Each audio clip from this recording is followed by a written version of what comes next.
everyone, this is Maria, and today I would like to share with you this craft kit. It's called So Many Treats, More Than 18 Food Plushies to Stitch and Stuff, and it's made by Klutz. And so I love Klutz books. It's been a while since I purchased one, and when I saw this, I just had to have it. I paid $21.99 at Barnes & Noble.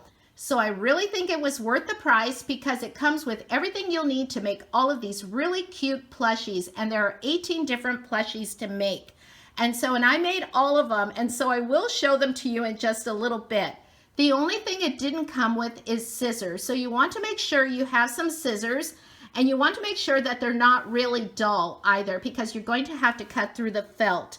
And also the needle that it came with, the sewing needle, I really didn't care for it because it had a blunt tip, and that was really difficult to go through the layers of the felt. But since I do sew, I had some of my own sewing needles that worked much better. They had a sharper point, but if you are a child, you want to make sure that you work with an adult because you don't want to poke your finger with the needles either. So just be aware of that.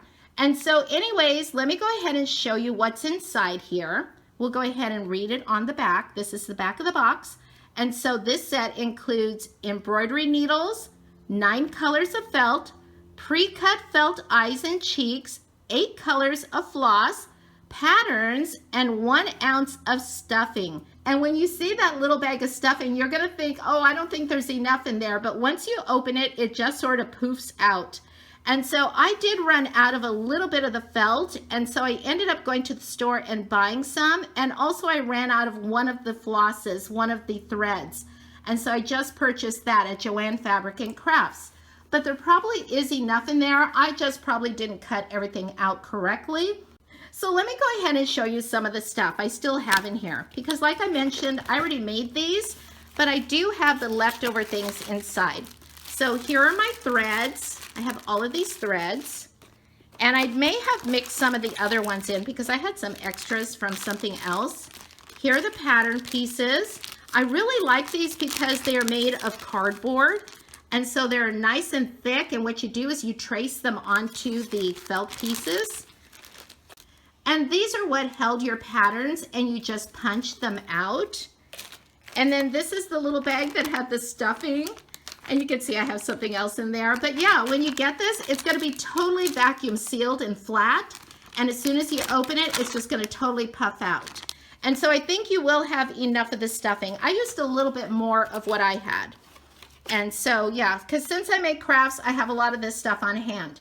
So here is the book, and you can remove this from the box if you like. And that's probably what I'm going to do as soon as I'm through making this video, you guys. And so I'll have this on hand if I want to make more of these. And so here's the first page, and it has the table of contents. It explains everything, and I would suggest that you follow the directions from the very beginning because it's really going to help. Like it says to start with this one right here, making the donut, because that's going to teach you all the different stitches. And then you have this little recipe card here, and it says ingredients. You're going to need tan floss, pink floss, other floss colors for sprinkles, trace and cut. It's going to tell you you need 2 donut pieces and a donut frosting. And so I think the donut was one of the easiest ones to make, and fun, a lot of fun. It shows you how to thread a needle, and you can see the variations that you can make. So all your donuts don't have to look the same. Mine came out like this, but I do want to make more donuts. I mean, look at this one. Isn't that too cute? So yeah, these were my favorite. You could even cut out a piece, and so it looks like someone is taking a bite out of the donut. I do like the little faces on them. And then here's one with hearts. Just super, super cute. This is a toaster pastry. And then we have chocolate chip cookies.